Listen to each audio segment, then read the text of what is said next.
Ladies and gentlemen, fellas, welcome back to the YouTube channel and the podcast. Today, we be mocking. It's Friday, so we're going to mock draft on sleeper.com. We're getting so close to the season. As of my recording of this, it's going to be about a week or two before it actually releases. So if anything major happens with a player, right? Some players ended up ruled out because of an injury. Like we just had Kelvin Harmon a few days back, right? ACL tear, things like that. Alshon Jeffrey, clarity on likely the pup list. So if anything like that happens and you see a guy that's getting drafted higher and you're like, why are they drafting him there? He was injured or something happened, right? It's because of that. If anything happens and the season gets pushed back, anything that I'm not expecting right now, right? It's just because of the time I'm recording this, that has not yet been decided. Any of that news, no players additionally injured. So I'll point out any that are at this time, mainly the ones I just said. But thank you for being here. We're going to draft this. I'm going to draft from the 12 spot in a PPR 12 team format. I believe it's going to be like a 14 to 16 round draft. So we're going to be doing it a little bit deeper. Again, I always encourage people to have like 20 rounds in your drafts, even in your season long drafts. Take advantage of your league mates by dominating the draft. It's harder to dominate a draft when you're only picking 14 or 12 guys.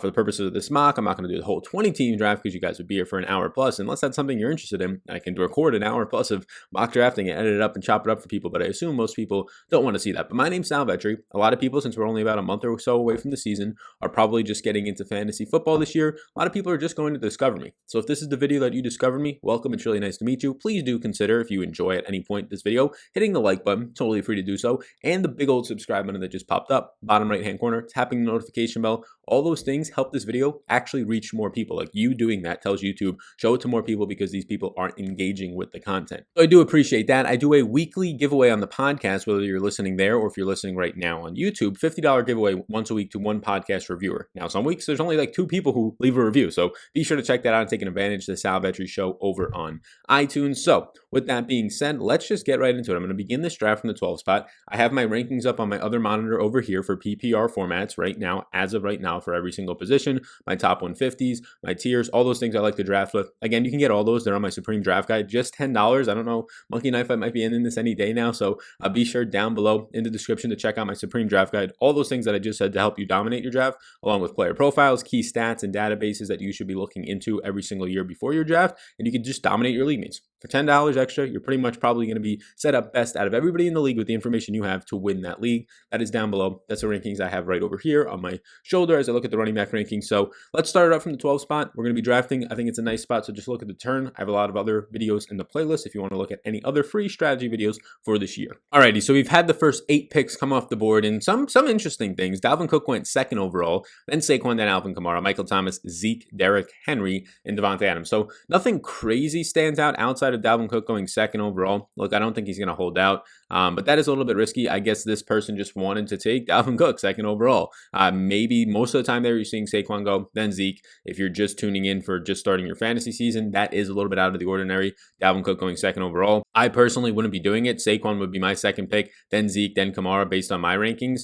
Dalvin Cook right now for me is my running back 6. I moved him below Joe Mixon for the time being, just because Dalvin Cook's holdout risk seems a little bit more severe than Joe Mixon based on the money that they're asking for. If you're asking for less money, it's more likely that you're going to actually get your deal. So we'll see once the time comes. Let's see. I'm about 3 picks away from my turn. I want to be targeting back-to-back running backs here. I think that's a strategy I'm going to go for. There's still a lot of running backs on the board. I would say right now, only 6 have come off. I would assume at least 1 to 2 more are going to come off in these next 3 picks before mine. Let's see how that goes, and then I'll kind of go over my thought process once I'm on the clock after we see who goes in these next few picks. So 3 running backs go in a row. Kenyon Drake, Joe Mixon goes at the 110. Really good spot to get Joe Mixon. Nick Chubb at the 111. So currently, I still have my number 9 and 10 ranked running backs left on the board. I think I might just double tap them here. I'm looking at what's left at wide receiver. Obviously, only 2 receivers have gone. So Julio, Tyreek, Kenny Galladay, DeAndre Hopkins, those types of guys.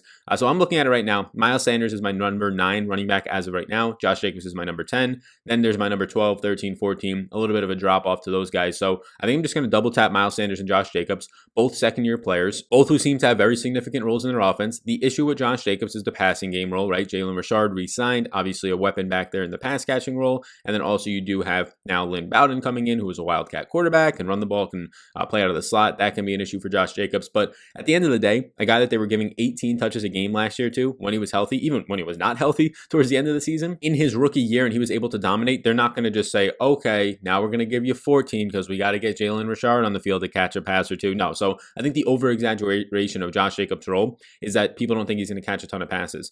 I guess that's fine, right? Like I think he'll probably still see somewhere around like a 25 reception, 30 reception season. And that's not the elite 50 to 60 to 70 receptions that you're getting out of some of these first round picks, but that kind of ends after, I don't know, the security in that ends after like Alvin Kamara. Maybe you can tell me Joe Mixon is in that range. I would believe it, but the upside, Kenny and Drake with the upside, but I don't think it's a locked in thing. So I'm going to take Miles Sanders here, who I think actually has locked in 50 plus reception season if healthy. And then with a back-to-back pick right there, I'm just going to go Josh Jacobs. So I'm forfeiting a top end wide receiver right now in Julio, Tyreek, Kenny Golladay, because by the time these next 20 something picks come back around to me, all the running backs are probably going to be sucked up. So we go Josh Jacobs and Miles Sanders, both of the second year backs. I like getting young running backs on my team that are going to probably see at least 16 touches a game. Josh Jacobs' case, maybe even 18. Miles Sanders, if he does indeed take on more carries on the ground, like you're going to get 4 receptions a game out of Miles Sanders. So if you're getting those 15 carries on the ground or so, as long as they're in positive game scripts, which I expect, they just signed Jason Peters after Brooks got hurt. So that kind of fills in for that drop on the offensive line with a big addition to Jason Peters,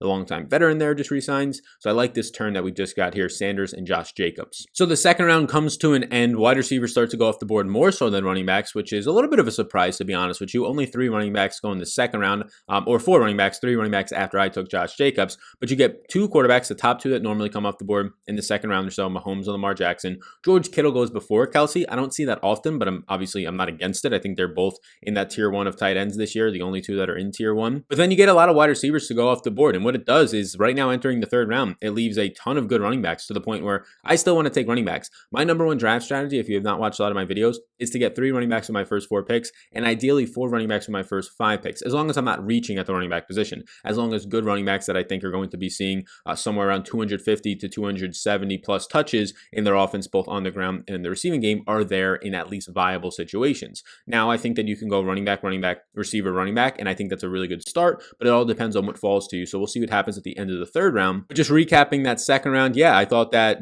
Aaron Jones going is okay at the end of the second round. Obviously, it's not as early as he's going in some drafts right now at like end of the first, beginning of the second. But Aaron Jones, for me, there's still 2 guys that are left on the board that I would have taken before him there, Todd Gurley and Leonard Fournette. So Todd Gurley is still on the board as my RB13. Guys that went ahead of him would be Clyde Edwards-Helaire and Aaron Jones that I have ranked below. And right now, we already have off the board at the wide receiver position, I believe 7 wide receivers. Kenny Golladay was not one of them. He is my wide receiver 5. I thought people reached on Mike Evans at the 212. He's my wide receiver 10. 3 guys ranked ahead of him that are still on the board: Kenny Golladay, Allen Robinson, and Odell. Again, all these rankings are linked down below in the Supreme Draft Guide. Just a piece of the puzzle in that huge Supreme Draft Guide. Go get it. Put a lot of work into it. You will have a ton more information than your league mates. If you do, you will not regret it. So let's see what happens with the third round. We'll see how it's trending once we get closer to my pick. So some of those guys I was just talking about, and I think all of them went off the board. Kenny Golladay goes literally with the first pick in the third round. That's a pretty good start for the first team. I probably wouldn't have gone Mike Evans though. Jim McCaffrey, Mike Evans, and Kenny Golladay. I'm not high on Mike Evans. You could have got Todd Gurley, Leonard Fournette, a big time running back there. Honestly, you could have just waited at what's happening after that at receiver, like Adam Thielen, Odell. I think these are equal, if not better. I have Odell ranked higher than Mike Evans this year. But then a run on running backs goes, right? The first 3 picks are not running backs. And I'm like, okay, maybe we can get like a Leonard Fournette to fall to us here or something. But then it goes Todd Gurley, Leonard Fournette, Le'Veon Bell, Melvin Gordon, and James Conner. 4 in a row at one point and 5 out of 6 picks. So we're 2 picks away from my pick. I'm still looking running back, but guys like Allen Robinson are still on the board, and obviously I have back-to-back picks here, so it doesn't really technically matter which pick I go with the third, because nobody's going to lose to me in the fourth since I'm back-to-back. But I'm 2 picks away. One of these 2 picks is probably going to be Allen Robinson if he drops. He's my wide receiver 8. He's my only top 10 receiver left on the board. And then it might be a decision to make if Chris Carson is there, if David Montgomery's there, to lock up another running back. But there's a lot of good wide receivers on the board. Allen Robinson, DJ Moore, Robert Woods, Juju, Amari Cooper. These types of guys are still there. We'll see what happens in these next 2 picks. So these next 2 picks, I mean, they make it easy to take Allen Robinson now, but they make it a little bit more difficult to snatch my 4th round pick. So I'm looking at it. David Johnson and Chris Carson were the 2 running backs that I was probably going to be taking here. So I'm going to just go ahead and make it easy right now, since it doesn't matter which order I take them in, and take Allen Robinson. So we have 2 stud running backs. We have a stud receiver, the only top 10 guy in my rankings left on the board at the wide receiver position. And now in the 4th round for me, it's a decision to be made whether I want a DJ Moore here for my 4th round pick and have 2 running backs and 2 receivers to start, which is not a bad idea, or to get a David Montgomery right now. Do I think David Montgomery makes it 23 picks back to me at the 5-12? Honestly, no. If I was to take a DJ Moore here, I might have a chance at Kareem Hunt in the 5th round as my 3rd running back, maybe a Cam Akers, but after that is when the running backs just fall off a cliff. You're hoping for like a James White or a Ronald Jones to have a higher season than usual, right? To continue to catch a lot of passes if it's James White. I'm looking at it right now, and it's probably going to come down between David Montgomery and DJ Moore. Now, the obvious talented option and guy who has a ton more upside at his position is DJ DJ Moore, in my opinion. I mean, you have Teddy Bridgewater, who people might want to laugh at, but DJ Moore got it done with a bunch of dusty old players in Kyle Allen, Will Grier, and an injured Cam Newton for a game and a half last year. I have no concerns about his ability to produce with Teddy Bridgewater,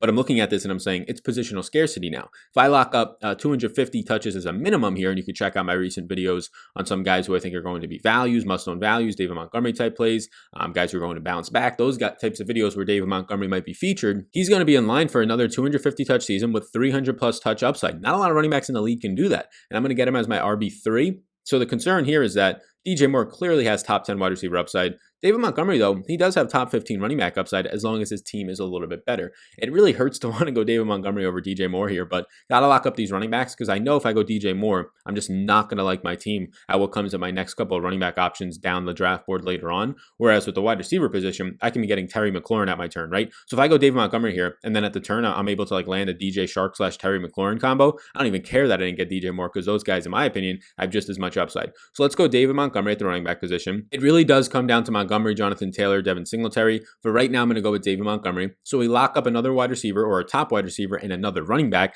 My goal now would be at the next pick, seeing what's there, obviously, but snagging maybe two of these younger receivers that I just talked about, DK Metcalf, DJ Shark, Terry McLaurin. Those types of guys are the ones I'm really looking at. AJ Brown. I don't know if they all make it back to us. I'm hoping at least one does. And then if a Cam Akers or Kareem Hunt drop, taking one of them as well at the running back position. So we start with two stud receivers, in my opinion, and then a bunch of good running backs. Well, after the fourth round, just the way that it went, I'm not going to be too confident. I'm not going to be honest with you about one of these top wide receivers making it back. Already DK Metcalf and DJ Shark went off the board, and a ton of wide receivers went in the fourth round, which is normally typical. I was one to draft one of three running backs in this round, and that's fine because later on when people are taking their dusty old Kerryon Johnsons and they're taking their Alexander Madisons and all these dusty running backs, I'll be able to go in there and get stud wide receivers in that range. Maybe not stud overall wide receivers, but guys who have a great value for where they're being drafted, while people have to forfeit those picks for just dusty old running backs. But I mean, a bunch of wide receivers go off the board, 5 in a row, 7 out of 8 picks at one point, overall 8 wide receivers go in the fourth round. I'm looking at the board and I still see good names on here.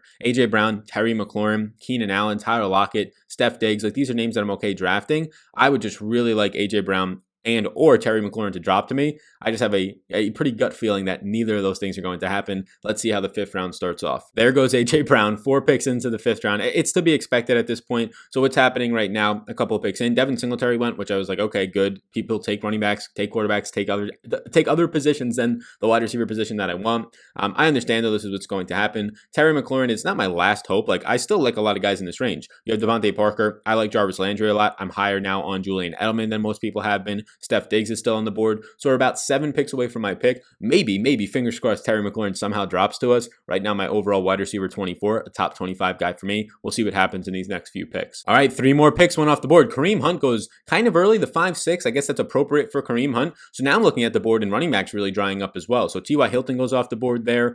You also see a DeAndre Swift go off the board. So Cam Akers is my best available running back. I would like to get him at this turn. So the ideal situation is Cam Akers and Terry McLaurin drop here and we snag both of them. The situation that's probably most realistic in these next 4 picks is one or both of them go. So fingers crossed here because I'm really hoping we get something here. This is a sweat right now. There goes Terry McLaurin with the next pick, literally the next pick overall. So now I'm starting to literally tilt on this mock draft alone. So, all right, Cam Akers, just make it to us. I'm looking at wide receivers, Steph Diggs, Cortland Sutton, Jarvis Landry. There's names there. I would like to see Cam Akers drop to us because getting Cam Akers at the beginning of the 6th round is pretty solid. Well, this is just straight bullshit because Cam Akers just went. So that's exactly what happened. We were 4 picks away. We would have been happy with one of Terry McLaurin or Cam Akers. Obviously, their spots in ADP are approaching and coming up. I was hoping that one of them would fall to us. Not going to be the case. So now 1 pick away from my pick. I'm just going to let this person pick before I even try to start thinking about names. But I have a couple of guys on my board, just not happy about where that just went. So Russell Wilson goes at a quarterback spot. I wasn't planning on taking a quarterback here or a tight end right now since the top 4 are off the board. So I'm looking at my rankings overall. Steph Diggs stands out as an outlier at the wide receiver position that I would be okay getting to. Jarvis Landry I like over here. Sutton still on the board. At the running back position, it's a bunch of just guys I don't want. Right now you have Raheem Mostert. I don't want him. I'm never drafting Raheem Mostert. No shot. I'm drafting a 28.5-year-old running back who's shown 6 weeks of any type of production. There's just zero chance in a backfield that just brings in anybody and they work as long as they're fast at getting to the edge. Darius Geis, he has a lot of upside, but I don't really think I want to be drafting him. So right now I have Sanders, Jacobs, Allen Robinson, and David Montgomery for those listening on the podcast. The running back position, my best 5 available are Raheem Mostert, Darius Geis, Matt Breida, James White, Tariq Cohen. So not great options. Best 5 available at wide receiver, Steph Diggs, Courtland Sutton, Devontae Parker, AJ Green, and Jarvis Landry. I think I'm going to go ahead here and I'm going to pack on 2 guys. So I'm going to take 2 receivers here, which again, not something I usually do. I usually snag a 4th running back at this point. I would have snagged Cam Akers and or Kareem Hunt if they were still on the board, but they're not. They're gone. So I'm going to end up snagging 2 wide receivers here. Steph Diggs has dropped a lot, and he's a guy that I'm really looking at this point at the end of the 5th, beginning of the 6th round. I'm going to secure Jarvis Landry. So I want Jarvis Landry here no matter what. I know that. So Allen Robinson and Jarvis Landry, I think it's a good combo together. And now the decision comes down to at the beginning of the 6th round, do I want a guy in Stephon Diggs? Or do I want a guy in Devontae Parker, AJ Green, Will Fuller, Julian Edelman? These are the names left on the board. So if you're still watching, let me know in the comment section. Let me know in your review on the podcast if you want to do that for a chance to win $50. Take a second of your time. Literally takes 30 seconds.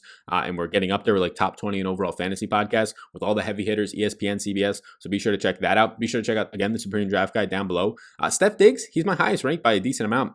I feel uncomfortable drafting him here. I like AJ Green. Obviously, he's 32, so who knows what happens. Courtland Sutton, I'm worried about all the guys there in general, and I'm also more so worried about bad quarterback play. Devontae Parker is still there, but Preston Williams comes back healthy, potential quarterback change. This is a really tough spot to be drafting. Usually I would just draft another position at this point, but running back is very, very bad right now based on what's already gone off the board. So I think what I'm going to end up doing here is I might go ahead. I think Julian Edelman, he probably won't make it back around to us. So I might go ahead. I'm going to snag Julian Edelman here. I'm going to snag a very similar combination of players where you look at Julian Edelman and Jarvis Landry, guys who will primarily run out of the slot. Landry might move to the outside more this year if they go more to wide receiver sets with Kevin Stefanski's former Minnesota Vikings head coach or offensive coordinator offense coming into play here. So what that happens now is you get Edelman. I wouldn't have taken him here if Cam Newton wasn't there, but it jumped Edelman up a decent amount of spots into my overall top 30 picks at the wide receiver position. So I end up leaving the Diggs and the Courtland Suttons on the board. I'm fine with that. Man, I was really hoping if one of Terry McLaurin or Cam Akers dropped to us, the combination of McLaurin and Jarvis Landry, the combination of Akers and Jarvis Landry just looks so much better there. But we got 3 running backs.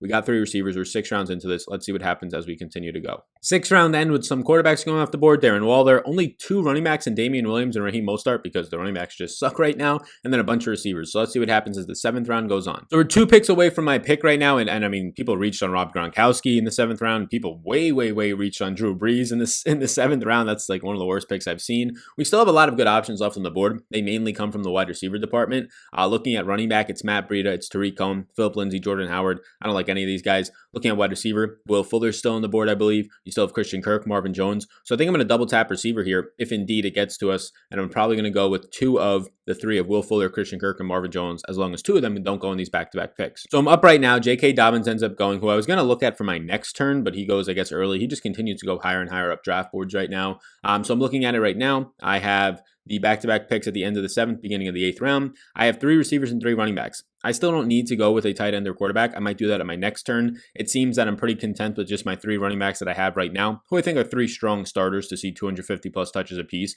They're 3 second-year players, actually, now that I think about it more with the Montgomery pick. But I'm going to go ahead right now and get some guys who I think have dropped down the draft board. Will Fuller has dropped way down the draft board. I took him at the 7-12 because that's just way too late for Will Fuller, a guy who realistically is going to be the wide receiver 1 in this offense if he just stays healthy. And you saw his red zone role increase last year. And now for me, it's between Christian Kirk and Marvin Jones. I think I'm going to go out and take Marvin Jones here just because of what he's done in his last 16 healthy games. It's actually been better than Kenny Golladay. The reason I don't take Christian Kirk over him, who I think are both, is just Marvin Jones more of a red zone weapon. So even if he's not getting there with 6-7 receptions per game, he's going to pay off in the red zone. Christian Kirk, a little bit of a smaller receiver. We haven't really seen that out of him. And DeAndre Hopkins is one of the best red zone weapons in the league the last 5 years, up there with Devontae Adams. So I'll go ahead and take Marvin Jones. So I think what we've done at wide receiver, I don't usually do this, right? I don't usually go, normally I'll go with a ton of wide receivers in a row, but I'll have 4 running backs by the time that I do that. But 5 out of my last 6 picks have been wide receivers, right? 4 in a row. So my wide receivers now have gone from, you start with Miles Sanders, Josh Jacobs, Allen Robinson, David Montgomery, going running back heavy, to now Jarvis Landry, Julian Edelman, Will Fuller, and Marvin Jones. I really like the way that this draft is coming on. Let's see what happens at the end of the 8th. At the 9th and 10th round, I'll start to look at tight end and quarterback and see what we have there, and then pile on later on wide receivers and more running backs. So we're about midway through round 9. What quarterbacks are starting to go off the board more so, or tight end, so I have to start to look at that. But look at the running backs going off the board. Marlon Mack, Sony Michel, Alexander Madison. Madison. So while these guys were drafting like their top end wide receivers early on in the drafts, right, ending up snagging in their first couple of picks, like George Kittle's and Lamar Jackson. So not even wide receivers, just going with the quarterback and overall quarterback and tight end starts. At that point, now you're looking at them having to piece together running back with Sony Michel and Alexander Madison. Seems like a tough job. So I'm going to be still looking at, like right now on the board, Matt Breida, Tariq Cohen are still on the board. Those are interesting options, but I need to really start looking at quarterback and tight end, not because I need to draft them in the 9th and 10th round, although it's a start to where I have to, but because if I don't draft them here, another 23 picks will go around until the 11-12 and the 12-1, and then I'm at a point where I could really be suffering at quarterback and wide receiver, or quarterback and tight end. So we'll see what happens with the next few picks. Christian Kirk, I'll point out, is still on the board. If Christian Kirk drops me at this 9, 12, 10, 1, I'm just going to have to take him out of pure respect that he's probably a 7th round pick in my opinion, based on how I have him ranked at wide receiver 33. And as of right now, there's been like another 9 wide receivers to go off the board already ahead of him. That's just a clear drop in my opinion. So we got all the way to my pick. You can see there was a run on running backs. 5 go in a row, 7 go out of 8 picks in these middle rounds. Not great running backs, but the only like good ones left on the board in my opinion. Tariq Cohen and Matt Breida, they go off the board. Some strong backups in Latavius Murray and Tony Pollard go off the board. So my best available right now at the running back position is going to be Phillip Lindsay, Kerryon Johnson, Duke Johnson. I don't want that. My best available though at wide receiver is very good. I mean, you're seeing guys like Emmanuel Sanders who just went off the board, dusty old slot receiver. You're seeing rookies like Jerry Jeudy, who I know people like a lot, but he's my wide receiver 51. Christian Kirk is still on the board as my wide receiver 33. I know I already have 5 wide receivers and 4 in a row and 5 out of my last 6 picks, but man, it's going to be hard to pass up on Christian Kirk. But I want to talk about what's going on at quarterback right now because I'm going to have to take one here. So tight ends, here's the thing. Christian Kirk, taking him here is good, but tight ends, I have Mike Gesicki and Jonnu Smith. They're my 10th and 11th ranked tight ends. Now, Jonnu Smith might make a round back to me. I don't think Mike Gesicki does. At the quarterback position, I have Matt Stafford and Carson Wentz as my 9th and 10th overall quarterbacks and Cam Newton 11th. I don't know if all 3 of them make it back to me. So I'm going to snag a Matthew Stafford here. I think him and Wentz are pretty 1A, 1B, but we'll snag a Matthew Stafford to secure our quarterback spot, and then we don't really have to draft one for the rest of the draft. If it was just a deeper draft, like 18 to 22 rounds, I would draft another one, but just since it's 14 rounds, I don't feel the need to. We get our quarterback, we get that taken care of. Now it's a decision between taking Christian Kirk, our 6th wide receiver in 10 picks, which is definitely a lot, or go ahead and get Mike Gesicki, lock up tight end. Now, the thing that makes me a little bit less or feeling fine about passing on Gesicki here is I'm higher than market on Jonnu Smith, so he's probably going to be there. I like guys who just naturally go later, like Hawkinson and Chris Herndon and Blake Jarwin and Ian Thomas, right? And even Noah Fant. So although I think Gesicki has a lot of upside here, and I like the upside that he has, I think all those other guys have upside. So I'm fine piecing together a tight end. Like Jonnu Smith will probably be there at my 11th round pick, and he is my 11th overall tight end. So I feel okay with that. So I'm going to pass on Mike Gesicki. I also have a lot of shares of him right now, and I'm just going to lock up Christian Kirk here, my 6th wide receiver, and continue to pile on guys. Like I'm shocked Christian Kirk was still on the board. And who knows, maybe Mike Gesicki will drop to us because let's look at all the teams that already have tight ends. 1, 2, 3, 4, 5, 6, 7, 8, 9, 10. 10 teams already have tight ends in this draft. The only team that doesn't is me, and this guy was going to pick in like 2 more picks. So it's a pretty strong chance that these guys don't go back-to-back tight ends. So that's another thing to look at, the game theory, right? How many guys are actually going to be drafting tight ends before your next pick? Probably 1 to 2 at most right now. So Zach Moss goes off the board at running back. I just wanted to call him out. He was my 2nd best available at this point. I thought he was a really good pick in the 10th round. I think that's a really strong pick for a guy who has a lot of upside. This drafter seems to have Derrick Henry, Melvin Gordon, DeAndre Swift, Zach Moss. So pretty just solid draft all the way around. No like strategy of 0 RB or anything like that. Wentz goes, McCole Hardman goes in the 10th round. That's fine, but I still have a bunch of guys ahead of him. He's my wide receiver 51. I get it that he's flashy. He's on the Chiefs, but he's just not going to play unless somebody gets hurt, right? He's just going to be a reserve guy who plays like 15 snaps, just like he did last year, unless somebody gets hurt. The upside is if somebody gets hurt, but it's hard to really bank on that and spending a higher draft capital pick on him than you probably should. So the 10th round comes to a close and only 1 tight end goes off the board. So just 2 tight ends in the last 2 rounds. Hayden Hurst, but Jared Cook was the pick in the last round. Jared Cook's my like tight end 18. I think he stinks, to be honest with you. He was so good last year. I like Jared Cook. I'm a Packers fan. He gave me like one of the best memories ever with the Aaron Rodgers sideline catch in the playoffs against Dallas to beat them, right? But in terms of where he should be ranked this year, no, a guy who had an insane yards per reception, an insane touchdown percentage last year on limited targets is not going to be a guy who can sustain that, especially when he's another year older, right? Drew Brees is another year older as well. That completion percentage is going to start to drop. And the big one, Emmanuel Sanders, is now in the middle of the field. So I'm feeling really good about potentially Mike Gesicki falling back to us. My top 15 quarterbacks are now off the board with Cam Newton and Daniel Jones going back-to-back to end the 10th round. So I'm very happy that we went Matt Stafford when we did, and we didn't wait on quarterback again, because then I would be choosing between my best availables of like Jared Goff, Jimmy G, Baker Mayfield. Not terrible options, of course, but feel a lot more secure with Matthew Stafford being a top 8 to top 10 quarterback. I was holding my breath, but Mike Gesicki made it all the way back around to us in the 11th round. I'm going to take my first tight end. This is easy money, Mike Gesicki. And again, you got to look at the board.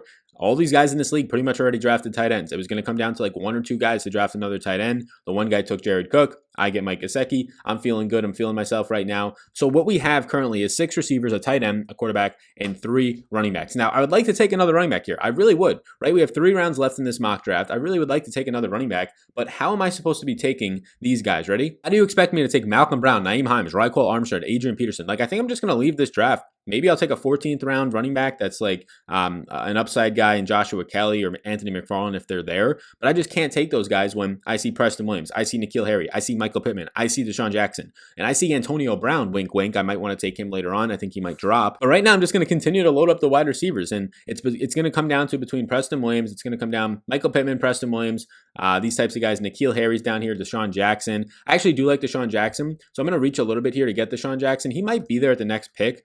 So maybe you go Preston Williams here. So I'm going to go with Deshaun Jackson. So now I have 7 receivers to my 3 running backs. Look, I get it. Running back depth is important, but at this point, the running backs stink. I really was shooting for a running back here, right? At this pick where I took Jarvis Landry and Julian Edelman, the running backs were not good in my opinion. I didn't want Darius Geis compared to the wide receivers that were left. The fact that Cam Akers and Kareem Hunt went off the board in the 5th, which they normally do go off the board in the 5th. The problem for me is that I draft with the last pick in the 5th. So honestly, the more that I look at this, starting with the first overall pick or pretty much anywhere else in the draft seems to be better than this 12th pick, because a lot of those running back runs start to end and you have to be the person to start to take the wide receivers. And that's usually a bad thing in my opinion. So let's see how these final rounds roll up. We'll head back once I'm back on the clock with my last 2 picks. So I'm back on the clock with my last 2 picks. I don't feel the need to take a backup quarterback. There are good ones left. Jimmy G, Jared Goff being top 20 quarterbacks left for me. I don't feel the need to take a backup tight end just because it's a 14-round draft. Again, if this was 18 to 20 rounds, I'd be taking a backup quarterback. I'd be taking a backup tight end. I would have probably taken a running back earlier on because there's just no running backs left. Let me give you an update on where the board is right now. Dallas Goedert, Chris Herndon, Blake Jarwin, Ian Thomas, all top 20 tight ends that are still on the board for me. My only top 20 quarterbacks are Jared Goff and Jimmy G. Looking at wide receivers, Denzel Mims, Curtis Samuel, Antonio Brown, Allen Lazard, Hunter Renfrow, my best available, Robbie Anderson, those types of names. And looking at running back, how am I supposed to take a running back right now? I'm going to take one here in these last 2 picks and also a receiver. But Adrian Peterson, Giovanni Bernard, Malcolm Brown, Joshua Kelly, these running backs just flat out stink. The fact that Derrick Henry just got an extension, I'm not going to go to Darrington Evans. I don't really feel a risk there. But I'm going to probably go to Joshua Kelly with one of these 2 picks. Hope that he beats out Justin Jackson and gets the Melvin Gordon role with the Chargers. And I think there's a decent shot that happens. So I feel okay with that. And then my last pick is going to be a receiver. So we're going to leave the draft with 4 running backs and 8 receivers. I'm fine with that, especially since I trust my first 3 running backs. But I'm looking at it. Antonio Brown's still on the clock. I think I'm just going to take him and take the risk, right? Denzel Mims or Antonio Brown's. Mims has a ton of upside. Antonio Brown's issue is like, if he does return, and I think he will, he's going to have to be suspended for like 5 to 6 weeks, or at least that's what people say. But there's a real chance, just like Tyreek Hill, that he only sees like 0 to 2 weeks of a suspension. You can say with that what you want, but for fantasy football purposes, I think I'm going to take Antonio Brown here, and then I'm going to go ahead and I'm going to go and take Joshua Kelly just to finish this draft off. If I didn't want, like if I wanted to actually not, if I didn't care about how many running backs that I had, so let me find Antonio Brown, make sure that he's actually not taken. There we go. If I didn't care about like my running backs, I would go ahead and get a 9th running back or a 9th receiver to 3 running backs here. To be honest with you, like I like Denzel Mims, I like Hunter Renfrow, I like Curtis Samuel, I like these names a lot more than Joshua Kelly, but just for the purposes of getting depth, and I'm not taking like Adrian Peterson, I'm not taking like Frank Gore here or Devonta Freeman, those dusty options that are left. I'm taking a guy who, in my opinion, actually has upside. I also see another name on here who has upside, Jerick McKinnon. So now that I'm thinking about this, Jerick McKinnon might be the option for me ahead of Joshua Kelly. Jerick McKinnon in that San Francisco 49ers offense, obviously Kelly going to be a rookie running back coming in to compete with Justin Jackson. So let's just go McKinnon here, spice it up a little bit. I do like Jerick McKinnon this year.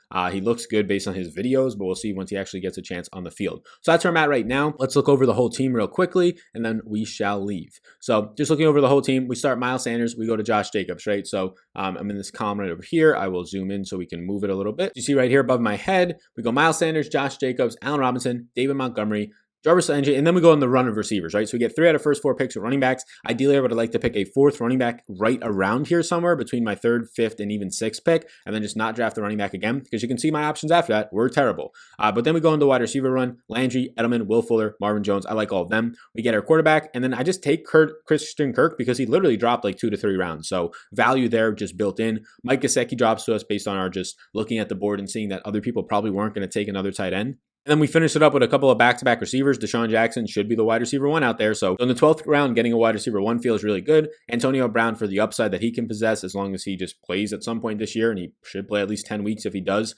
And then Jerick McKinnon over Joshua Kelly to end it out. Again, if this was a deeper draft, yeah, there's still options on the board. There's still a ton of wide receivers on the board. Like, we haven't even touched like the Steve Sims, Randall Cobb, Hunter Renfrow, Allen Lazard range, and those guys are obviously all on my radar. So appreciate you being in here for this mock draft. Thank you so much. Hit that like button right now and the big subscribe button if you would for me. It's totally free and supports this channel a ton. If you watch the whole thing, let me know in the comments, and be sure to leave a review on the podcast for your chance to win $50. Again, you might have a 50-50 chance this week. Not a lot of people are leaving the reviews as of late.